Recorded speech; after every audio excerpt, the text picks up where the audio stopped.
Salman Al-Farsi, another amazing story, extraordinary story of a spiritual seeker. If you go to Iraq, there's a town near Baghdad called Salman Pak. That's where he's buried, that's where he lived his life in Al-Madain. Famous for the purity of his soul. Famous for being the governor of Al-Madain, which is the former Persian capital of Ctesiphon, one of the most magnificent cities of the world. Taqi Kisra, the arch of Khosroes, is still there. It's still the second biggest brick arch anywhere in the world. The Persians had magnificent palaces, wouldn't live in the palace. He was given 5,000 dirhams a year salary, it went to the poor. He wouldn't accept a penny. وَكَانَ يَعْمَلُ فِي الْعِيسِ وَيَأْكُلُ مِنْ عَمَلِ يَدِهِ. When he wanted to earn something, he would go to a date farm and work in the date farm, and that would be his income. He refused to accept any salary. He was known for his justice, and everybody loved him of all of the religions. Salman Al-Khair, they called him, Salman the Good, Salman the Persian.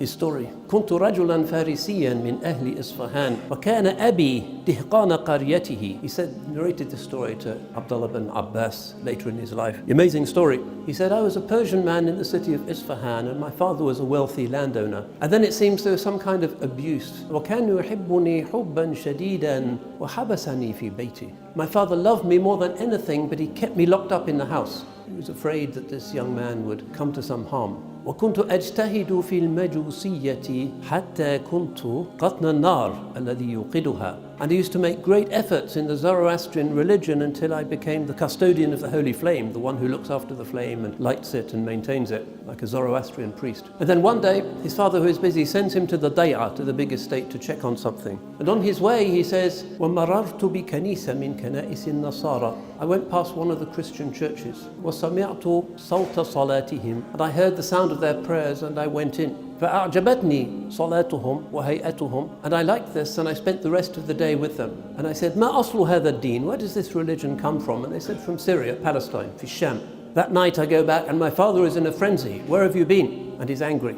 And his father chains him to the wall. جعل على رجلي قيدا فحبسني في بيته. So I was chained as the beloved son of my father, couldn't leave the house. But I sent a message to the local people in that church saying, if you hear of anybody who's going to Syria, then let me know. A caravan comes, he escapes from the chain and goes فخرجت معهم إلى بلاد الشام. And I went with them to the land of Syria. Never goes back to Persia. So he goes to Syria and he says, who is the best of the people here? And they say, الأسقف في القنيسة, the bishop in that church. So he goes to study with him and says, can I be your disciple? Now what Salman is looking for is spiritual light, truth. He is on a vision quest. He wants to inhale the reality of Al-Wahid, not just to learn rules, but he wants spirituality. So he stays with this bishop, but then he says, Kana rajula saw, as he describes it later to Ibn Abbas. He was a bad man. He would take charity from people and keep it in his house until he filled 7 clay vessels full of gold and silver coins. And then the priest died, and the people came, and he said, this was a bad man. And he showed them the vessels, and the people were very angry. And they took him out of his grave. فَصَلَبُوهُ وَرَجَمُوهُ بِالْجِمَارِ. And they crucified the corpse and they threw stones at it. They were so disgusted. And then the next man comes along, he's a little bit better. So he's on a quest. He wants to know, where is the light? Where is the truth? And each time he's making a bit of progress, but he's still dissatisfied. And then this priest on his deathbed says, there's somebody else. In this age of decadence, ذهب الناس. People are no longer what they used to be. Go to this person in Mosul. And he does the same thing with a spiritual teacher in Mosul. Still not quite satisfied, but he's making progress. And then he goes to the town of Nisibin. Same thing. And then he's sent to the town of Amuriya, which is now somewhere in the middle of Turkey. And here he studies with this person, he fasts with him, he prays with him. It's a basic form of asceticism. And then that man says, when he's approaching his death, I know, I have seen, قَدْ أَظَلَّنَا زَمَانُ نَبِيٍّ يَخْرُجُ بِأَرْضِ الْعَرَبِ. This is a man who's seen something. He says, this is almost the time of a prophet who will emerge from the land of the Arabs. Salman asks for more.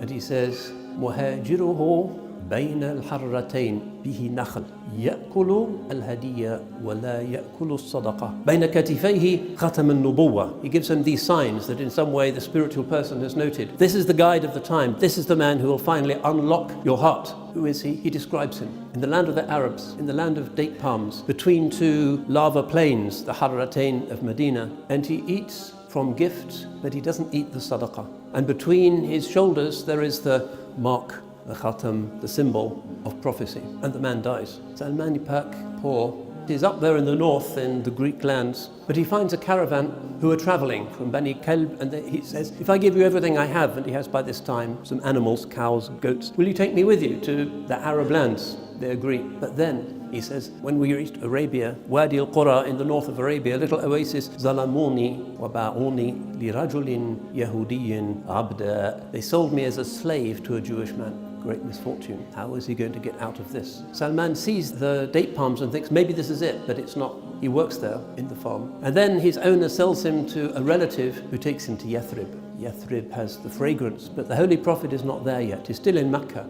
And then when Salman Al-Farsi is working at the top of a date tree, you have to climb, it's hard work, and pick the dates. وَصَاحِبِي جَالِسٌ تَحْتِي. And my owner was sitting at the bottom of the tree, so he'd throw down the dates to him. There was a tremendous noise, tremendous sound, and I felt something in my heart, like a kind of shaking. And then I heard the sound, the Jews were shouting, and they said, may Allah rectify Bani Qayla. That was their word for the Arabs, the non-Jews of Medina. جاءهم اليوم رجل من مكة يزعم أنه نبي. Today there's come to them in the town of Quba a man who claims that he's a prophet, and he's so excited. He disobeys orders. He comes down from his tree and he says, ماذا تقول ماذا تقول to these people. What are you saying? What are you saying? فلكمني صاحبي لكمة شديدة. And my owner beat me and beat me. There's nothing I could do. But then that evening after work, Salman Al-Farsi gets some of the food that he has stored up, small amount, and he goes to Quba, and he goes to the chosen one, sallallahu alayhi wasallam, and he offers this, saying, this is sadaqah.